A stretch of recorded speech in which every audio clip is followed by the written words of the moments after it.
দিনাজপুরের হিলিতে এক প্রতিবন্ধী কিশোরীকে ধর্ষণের অভিযোগ উঠেছে। ভুক্তভোগীর পরিবারের অভিযোগ, মঙ্গলবার সন্ধ্যায় বাড়িতে একা পেয়ে মেয়েটির ওপর অত্যাচার চালায় এক যুবক। এ সময় কিশোরীর নানি অভিযুক্তকে আটকের চেষ্টা করলে আরেকজনের সহায়তায় এসে পালিয়ে যায়। এই ঘটনায় বুধবার ধর্ষণের মামলা হলে অভিযুক্তদের গ্রেপ্তারে অভিযান শুরু করেছে পুলিশ। সামিউল ইসলাম আরিফের তথ্য ও ছবিতে প্রতিবেদন। দিনাজপুর জেলার হাকিমপুর উপজেলার হরেকৃষ্ণপুর গ্রামের বৃদ্ধা মঙ্গলবার বিকেলে মাঠ থেকে গরু আনতে যাওয়ায় বাড়িতে একা ছিল তার ১৬ বছরের প্রতিবন্ধী নাতনি। নির্যাতিতা মেয়েটির স্বজনরা জানান, নন্দীপুর গ্রামের এক বাসিন্দা গরুর দুধ কিনতে যায় ওই বাড়িতে। মেয়েটিকে বাড়িতে একা পেয়ে তার উপর পাশবিক নির্যাতন করে। এ সময় নির্যাতিতার নানি বাড়িতে চলে এলে নির্যাতককে ধরে ফেলে, কিন্তু তার এক সহযোগী সহায়তায় পালিয়ে যায় সে।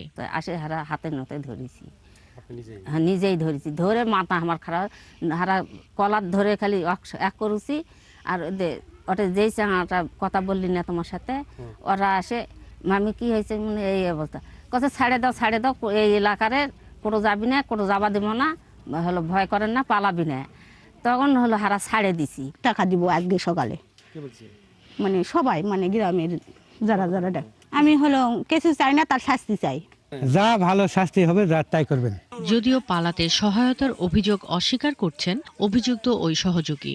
শাটার কলার ধরে আছে, করে ওই কলার ধরেছে, ওই বাবলুর শাশুড়ি তো কলার ধরে আছে। তুমি কথা কি হলো, কলার ধরেছে আর সাড়ে দিনে কি হলো, সাড়ে দিনে আর সরাই থেকে সড়ক চালো, অন্যবার সড়কের সাথে বাড়ি সড়ক চালাতে হারে তুই আর পাগলি জুগলি ছিল আর হাত ধরলু কে কথা না ভাই, ওই দুধ নিবাইছে কি করবো আছে, দুধ নিবাইছি, এই দুধ নিবাইছে হাত ধরেছে।